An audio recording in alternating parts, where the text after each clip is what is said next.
Open enrollment is 8 weeks away. Yeah, I know. It's August, and there's other stuff to do. Festivals, that last-minute vacation before school starts. Yard work, other outdoor projects on the to-do list. And that's your personal life. What about your business or your company life? And then it's here. From the home base in Brookfield, Wisconsin, welcome to episode 160. Let's call it part 2 of Open Enrollment is Coming.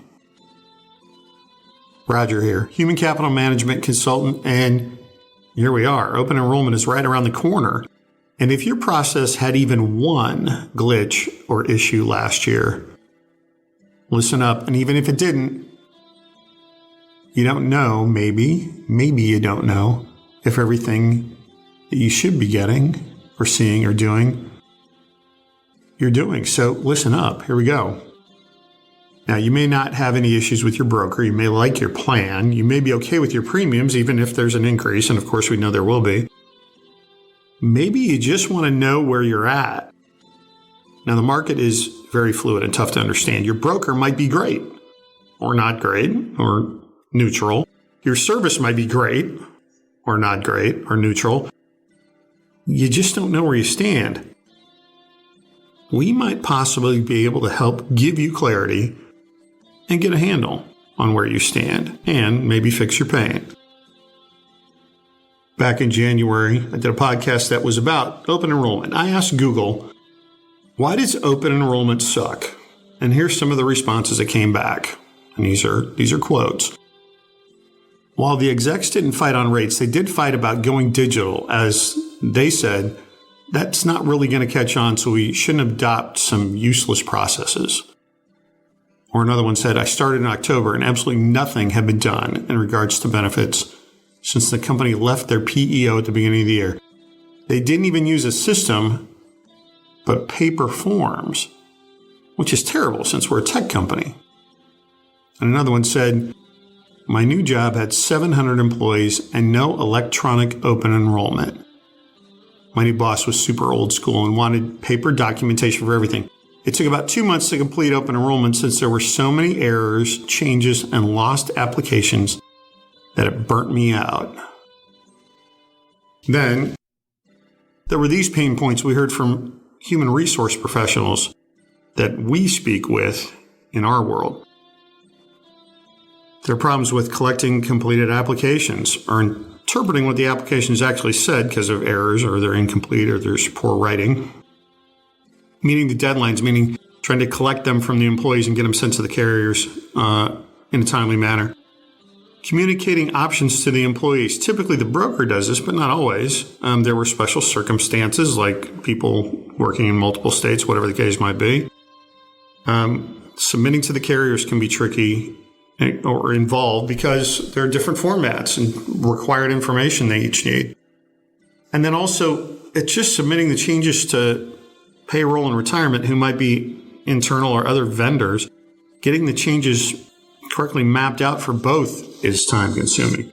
All this happens at the worst time of the year, which is year end, where there's vacations, holidays, and just year-end processing of what your company typically does. So are you ready for your open enrollment, whatever that looks like? Let's be clear. All of this can be solved.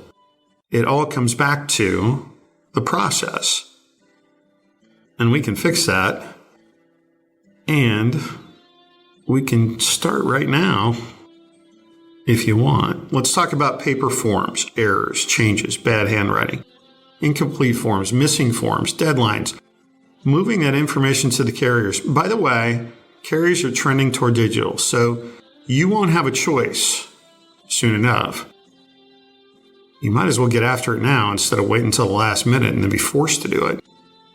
Let's talk about going digital, moving data electronically, employees going online and completing tasks themselves, kind of like they do every time they order takeout or clothes to be delivered to the house or groceries. Let's talk about real-time reporting at your fingertips, an automatic audit trail. Return on investment. let's pause. Let's talk about return on investment for a minute. Here's a standard definition. Measuring the efficiency of an investment compared to its cost. So what's your definition of ROI? Because here's what we see. You pay for a product, what do you get on the back end? Here's what happens when you go to open enrollment in an online platform where it's all done digitally. The quantified benefits. You avoid manual errors and their corrections. You reduce paper handling costs. You reduce processing time of the benefits staff. There's an automatic audit trail that also reduces manual note-taking. There's timely removal of employees from benefits at the carrier level. And then the unquantified benefits might include things like an up-to-date real-time status of all employees as they're going through the open enrollment process. Simplified compliance reporting available at the touch of a button. It relieves admin staff and managers of manual process steps that they had to do in the past. And then it's automated data movement to the carriers, which is coming anyway. Now, when we talk about ROI, what's the cost? Well, certainly there are going to be fees, which include the annual licensing fees, configuration, data loading, setting up the business rules, and training the administrative staff. Then there's also employee training. And then there might also be some hardware. Most of the work can be done online on a phone or an iPad or a desktop. There probably should be backups or other options available. What are some of the other key results, though, that you get by going to an automated platform? Well, a reliable process to get the information in front of the employees, to get their selections completed, to move the data to the carriers, to see a snapshot of where every employee is in the process at any time. Another result, a better employee and administrative staff experience in getting through the process, because we all know we hate the experience now. We also get reduced duplicate data entry and reduced, quote unquote, unproductive hours, as the process is quick and concise. So now people are actually doing their work and not working on this. Another result is taking a painful process that typically takes place at year end, where there is already a heavier than usual workload, and making it easier for every employee and staffer, allowing them to get their work done with less stress. It's a great result. So a significant number of employers have a January 1 renewal for their open enrollment. Not all, but certainly a majority. And as stated, it happens in Q4, which traditionally is the toughest quarter to navigate. And then at the very beginning, I said, open enrollment is 8 weeks away. So is that enough time to get you out of paper and into an online platform? Well, it depends on how complex your situation is, but I know for sure if you wait 8 weeks, then it's not happening until 2025. Again, not the worst thing is we know you're going to need to go to an automated process because the carriers are going to an automated process. And the manual steps and processes are going to become obsolete. So the time to start for 2024 or 2025 is now. Let's go. Now, you can go to the website and fill out a form. It would be faster if you just call me at 262-278-8522.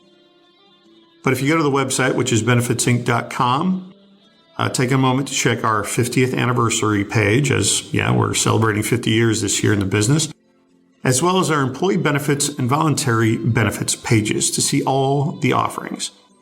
Then call me or fill out a form.